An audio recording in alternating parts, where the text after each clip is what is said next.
I guess we need to leave it to the other parts of the world, leaving India, to decide amongst themselves as to what is spirit of cricket, because they can decide and they can come back with a definition. We in India do exactly know what is spirit of cricket, and we've actually been showing it. From the face of it, why would MITHALI not come out to bat? What would be the reason? If she was unfit? No, she wasn't, because she was fielding after that. Is she not capable? Is she not good enough to bat? No, that's not true, because she is batted in the first innings and she is the captain of the Indian team. Why would you not want to go out there and bat? Australians should be complaining about the fact that India went slow or went fast. If it's that close that India played slow, I don't think Australia went blasting through their innings. Thank you so much for taking time out to speak to me, Anjum Chopra, ma'am. I have a lot I want to speak to you about, as always, but I'm going to start by talking about the Indian women's cricket team and the test team that, in fact, just drew a test match against Australia on Australian soil. They of course, had a lot of odds stacked up against them, pink ball test in day and night conditions, something that pretty much nobody in the team had experienced, that too on foreign soil. And, they managed to still pull off a draw in that 4-day test match. How impressive was that performance for you? What probably I'd like to see over here is the fact that, yes, they managed to have a draw, but the manner in which they played, I thought that was a very welcoming sign.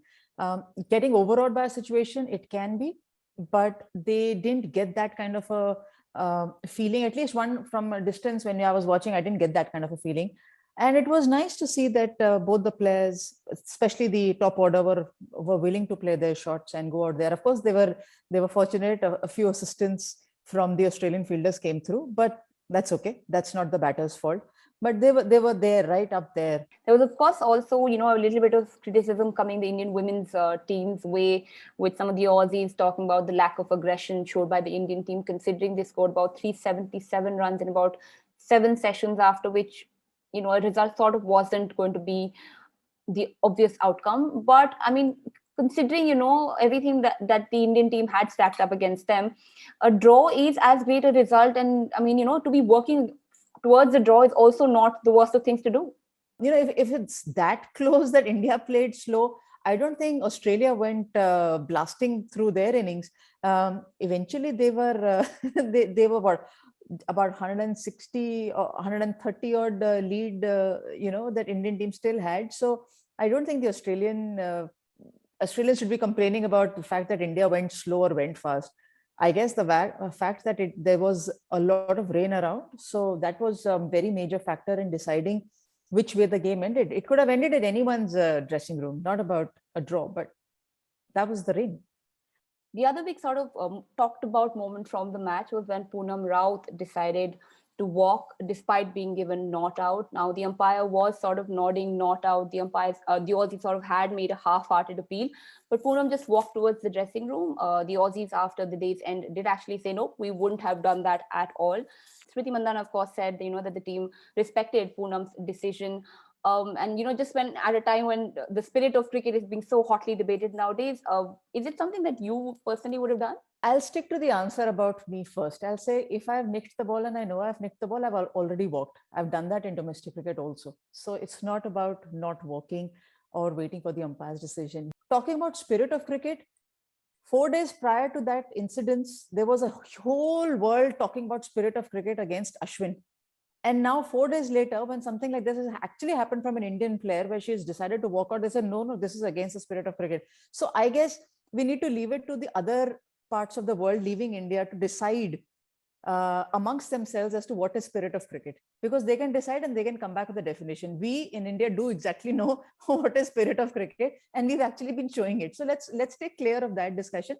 Also, now as we speak about gestures, Mithali Raj didn't come out to bat in India's second innings. She, of course, came to bat about 2 down in the first innings. India were 3 down eventually by the time they declared, but we didn't see Mithali Raj come out to bat. She chose to not come out to bat. She was asked not to come out to bat, but it seems like a strange decision to make, considering, Indian test captain, one of India's greatest batters, and second innings of a pink ball test, a day-night test, and we don't see one of our greatest come out to bat. Look, I don't think that was a good decision.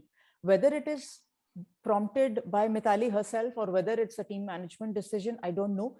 whatever happened in the dressing room, I'm not aware of that. But from the face of it, why would MITHALI not come out to bat? What would be the reason? If she was unfit? No, she wasn't, because she was fielding after that. Is she not capable? Is she not good enough to bat? No, that's not true, because she is batted in the first innings and she is the captain of the Indian team. Why would you not want to go out there and bat?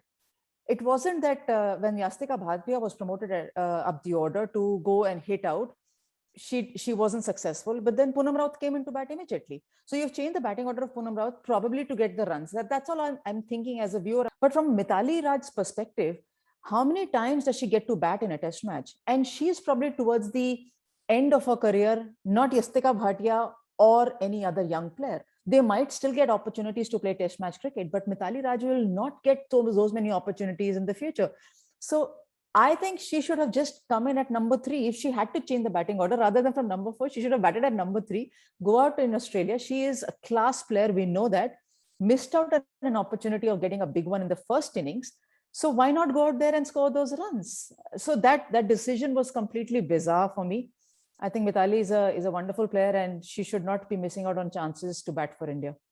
Just moving to Indian domestic women's cricket for a bit, and recently the BCCI announced a salary raise for all of India's domestic cricketers, male, female, junior. So now, while earlier in a senior Indian woman cricketer would make about 12,500 for each day of domestic cricket she played, now she will be making about 20,000 a day. Now, this sounds like a good jump, but when you compare it to the male counterparts, the Indian senior women actually make as much as an under-19 cricketer does. So, I mean, where does this, where does the buck stop here?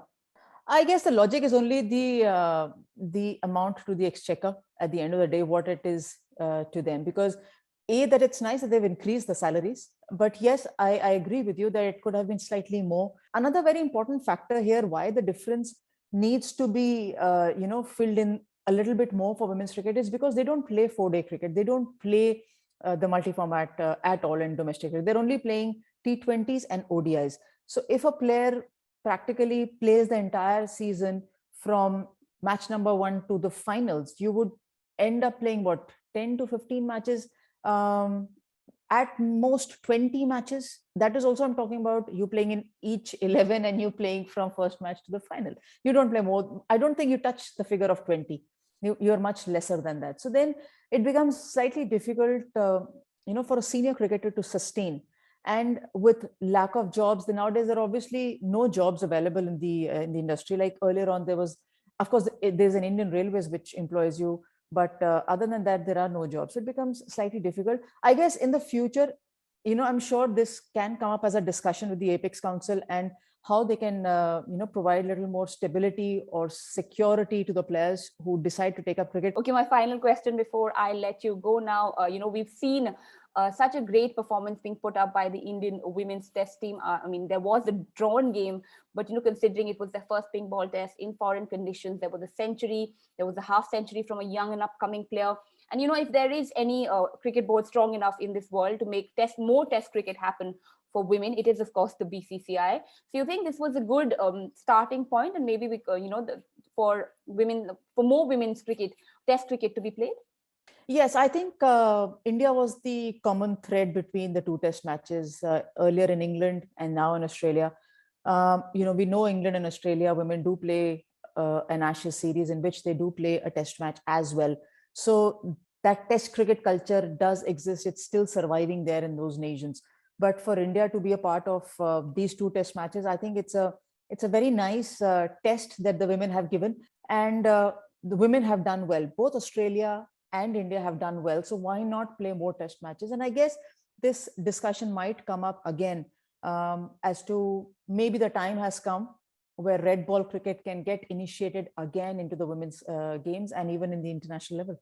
We are truthful, unafraid and independent because of you. Now you can help our reporting from the ground. Go to thequint.com, click Become a Member tab, choose a plan and pay. Because the truth is worth it.